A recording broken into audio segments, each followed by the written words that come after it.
Hiya, I'm Bruce Fummey. It's the 8th of February and welcome to today's episode of This Day in Scottish History. In yesterday's episode I gave you a question asking you what Gaelic words had been adopted into the English language, and the best answer was provided by Demoline Scotland. If you want to see her answer, go onto the YouTube clip of the 7th of February and you'll see her answer in the comment section below that. It was fantastic, thank you. My own personal favourite though was from Bruce McCallan, who tells me that in Peterhead they still use the Gaelic word partan to describe crabs. If you're from Dundee, it's not what you think. Anyway, today I'm at the Queen Elizabeth Quay in Perth, Western Australia. And the reason I brought you to the Queen Elizabeth Quay is because Queen Elizabeth of England was key to an event that happened on this day in Scottish history in 1587. But first of all, let me give you some background. You see, on the 8th of December 1542, Mary Stuart was born in Linlithgow Palace. 6 days later, she became Mary Queen of Scots.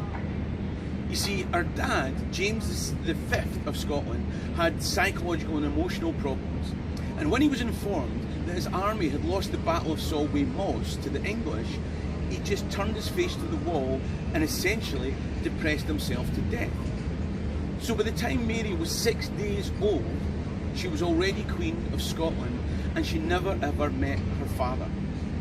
But before she knew who she was or anything about life, there were already adults scheming round about her. As Mary grew up, she was always surrounded by people and yet had no real friends. Anyone that's lived in Edinburgh knows exactly what that's like. The thing is, not only was Mary Queen of Scots, she was also a descendant of the Tudor line who were on the English throne.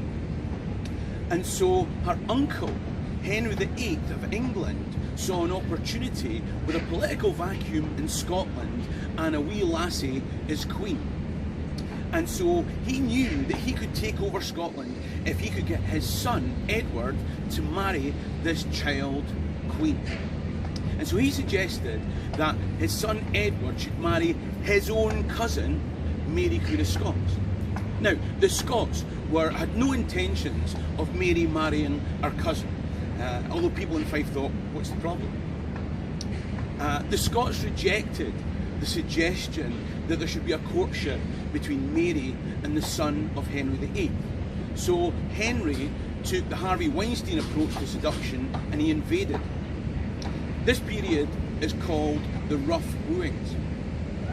And Scotland turned to their traditional ally, the French. And French troops were stationed in Scotland to protect us from England.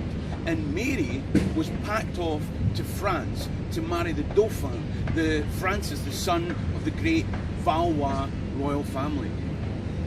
Mary was an important person. She was already the Queen of Scots.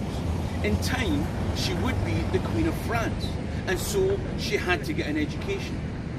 She learned the classics, Smoke in the Water, Stairway to Heaven. She also learned Latin and Greek.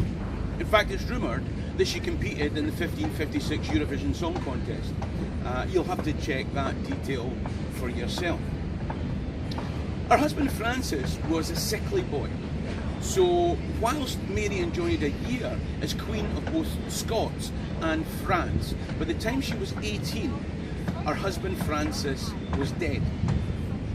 And so Mary's half-brother, James Stuart, the Earl of Murray, who we talked about in a previous episode, came over to France and persuaded this young Catholic Queen of Scots to come back to Protestant Scotland. Everything's going to be okay. When Mary came back, she married Henry Lord Darnley, who was another Stuart-Tudor mix and also her cousin. Not only that, he was a syphilitic drunk.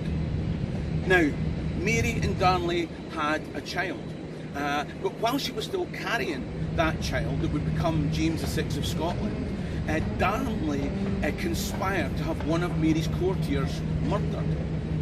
And some of Mary's supporters decided that they would get rid of this troublesome husband of hers. And they had Darnley murdered. And one of those supporters, Lord Bothwell, also took the Harvey Weinstein approach to Mary, and then afterwards persuaded her that for her honour she had to marry him. At that, her half-brother got up a force against Mary and had Mary imprisoned in an island. Mary managed to escape from that island, and her half-brother got another force against her, and they had the battle at Langside, from which point Mary fled to England, thinking that her cousin Elizabeth of England would protect her. Elizabeth had her imprisoned for 19 years and then had her head chopped off. Family, eh? You see, the problem with Mary in England is that all this mixing of Stuart and Tudor blood meant that Mary had a claim to the English throne. Not only that, Mary was a Catholic, whilst Elizabeth was a Protestant. So she was always a touchstone for Catholics in England, who were constantly scheming to depose Elizabeth and put Mary on the throne. And so Elizabeth's spymaster general, William Cecil, with the help of some judicious forgery, had Mary convicted of treason against the English Queen. And on this day in 1587, Mary Queen of Scots was beheaded at Fortingay Castle.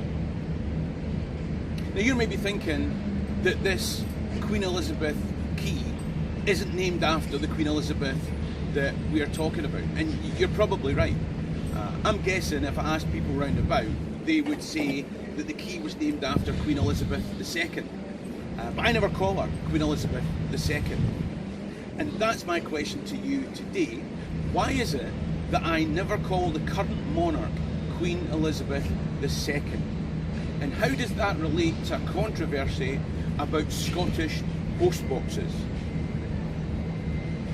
As always, if you've enjoyed this, please do the likey sharey thing with the clip and with the Facebook page, Scotland History Tours. Better still, subscribe to my YouTube channel, Scotland History Tours. Depending on what platform you're watching on, there'll be a web link either below or above this video clip, or there'll be a button in the corner that you can click on and subscribe. I hope you've enjoyed the clip.